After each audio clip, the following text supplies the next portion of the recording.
All right, Dean Legge's thoughts. Going to wrap up Georgia's 10-3 win over Clemson. It may as well have been 2-1. I've not looked at any of the statistics. Of course, I'm on the field for these games, as you can see from my drenching sweat. That was a big win for Georgia.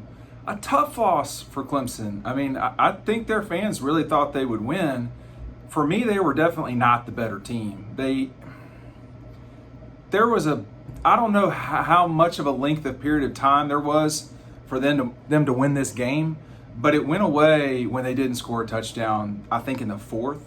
And again, I can't remember everything off the top of my head. Yeah, they got the opportunity there in the red zone. I think that was one of the few times that tonight that they crossed the 50-yard line. So certainly, I think it might have been the only time they were in the red zone, but just globally here, you're talking about a team that in Georgia that should certainly be ranked number 2 in the country come Monday. I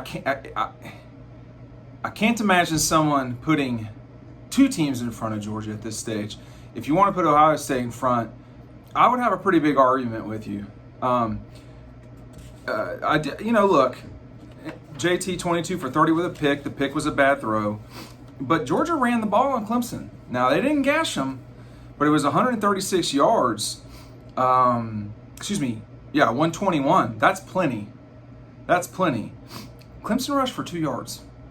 I mean, I'd be embarrassed, frankly. You can't win football games like that. Georgia's defense completely dominated them. They had 180 yards of total offense. That's not going to work. So I think Clemson is a top 10 team. I also think they are susceptible to a loss in the ACC this year. They're not the same guys. The offensive line is a problem for them. Georgia was eating them up. If Georgia had gone up 17-0, it could have gotten to like 24-0 or whatever. I mean, Clemson stuck in there, but Lynn Dixon had a carry. Kobe Pace 4. Will Shipp, they didn't even bother.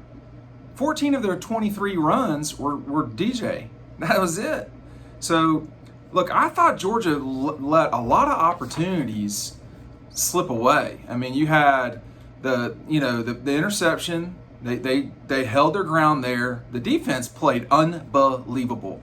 I mean, you're talking about a Clemson offense that everybody, goes crazy for. And, we heard about DJ Uiagalelei the whole offseason. 19 for 37 with a pick 6. And he's a pretty good player. So he's not going to have nights like that again. Thought Joseph Nada looked good. Justin Ross was fine. I mean, there was nothing. Georgia was a better team. Should they have won by more than 7? Probably, but they didn't earn that, man. I mean, this wasn't a situation where you're going,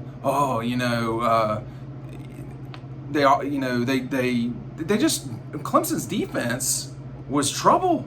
It's not like Georgia was running up a bunch of yards either. They only round up with, did they have 200?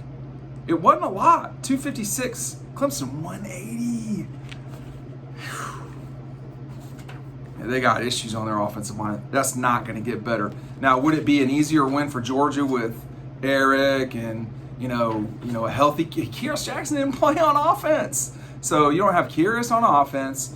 You don't have Eric Gilbert. You don't have George. You don't have Dominique Blaylock. I mean, that's some real firepower. That's some firepower that I expect to be there in November for sure. So this is going to be a different Georgia team in November. I've said that a lot. That's what's going to happen. Lewis Seen really played well, 9 tackles, but I'm not talking about guys in the secondary before I mention Devontae, Nakobe, Jordan Davis. I mean, when someone has 2 yards rushing against you, this is a power program. Like, I'm not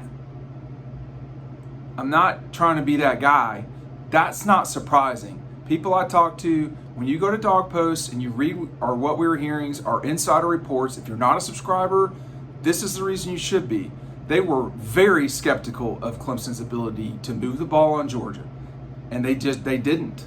And they could not run. But I didn't expect it to be 2 yards. That's just not good enough. Now, of course, sacks were taken into consideration and so forth. I want to talk about Chris Smith for a second, too. we met Chris Smith in 15 or 16, and he's a guy that could have left. May have made sense to leave, but he will now always be remembered for that play the rest of his life. And when we visited him at Hateville Charter, you don't know these guys, but I do know that he didn't leave. And you're seeing now at Georgia this progression towards older players really mattering in a big way. I mean, Clemson had they got 4 6-year players or whatever it is, the super seniors stuff, the punter, the 2 linebackers, there's a guy in the secondary that didn't play. So I just, my hat's off to Chris Smith. He can get to the ball quick. That was a bad throw, and he made them pay. So this was whenever you get a top 10 win, whenever you get a win over the top 2 or 3 team in the country, it says something. And for Georgia, I think this says, you want to criticize Georgia and Kirby for, Kirby's not been the coach for 41 years. You want to criticize Kirby for, big wins? What are you talking about? There's stuff to criticize Kirby about. It's not, this notion that he can't win a big game. What are you talking about? Be less obvious in your, sort of being aggravated with him. There's things to criticize him about. It's not that's not what this was. This is his 11th top 10 win. That's way more than anybody at Georgia. It might be more than people combined. So he's put the program in position now where I still think they have to win the SEC to win it, to go to the playoff. But I reserve the right to change my opinion about that. And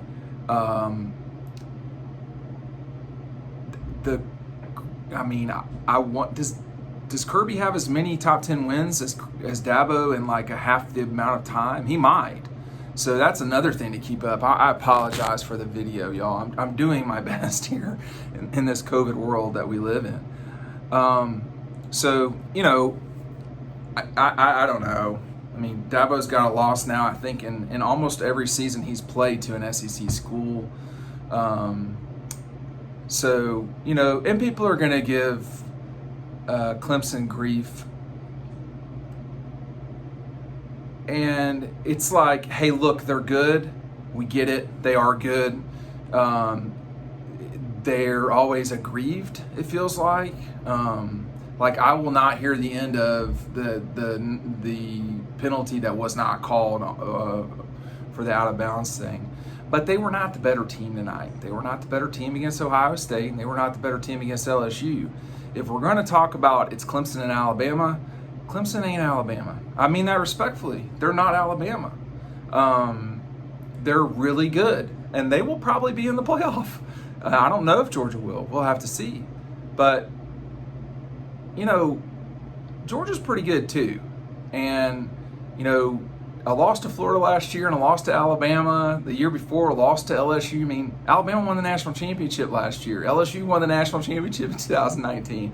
2018, they lost to Alabama, who went on to lose to Clemson in the national championship game. National championship game in 17, Georgia loses to them.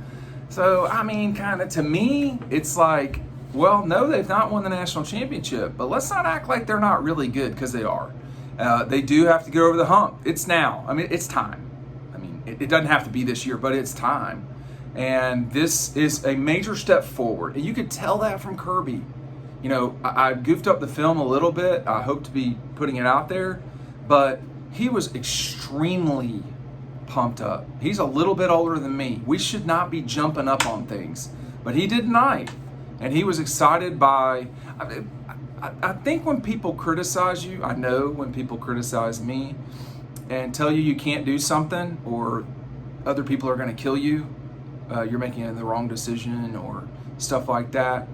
When you satisfy your goals and can do what you need to do, it's very satisfying. And tonight was Kirby basically saying, yeah, he's got 2 national championships. He's really good. We're going to beat them. And they did. and that's what happened tonight. Physically beat them, for sure. There are things to work on. Georgia's offense was not enough, didn't take advantage of its situation. They probably should have scored 20 points, and they wound up with 10. So that's not going to work in the future. With that said, you got to get as many points to the bottom of the funnel, so to speak. There need to be more explosive plays. I did not know that Kearis Jackson was not going to play offense tonight. I'll be honest, there were times on offense and defense tonight that I did not know who certain players were. So, that's the secondary and then also on offense. So there were times when that happened. You had double take with Ladd McConkey. You had the guy the walk-on that just got a scholarship. So this was not Georgia's peak effort. Alabama looks like the best team in the country. I think Georgia's number 2 or 3. I think these guys will get to the playoff. This win goes a long way. Tech losing today, which I just found out about, LSU losing, Edward John's in real trouble. I don't know. This looks like an Ohio State, Georgia, Alabama thing. Clemson's going to have to get better. I think Clemson could lose another game this season. I certainly think Georgia can. I'm not certain to who, and I'm not certain who Clemson would lose to. North Carolina looked awful. So Georgia fans, I'm sure, are excited. They should be. And this was a big win. Y'all should enjoy it. We'll see you over on the website.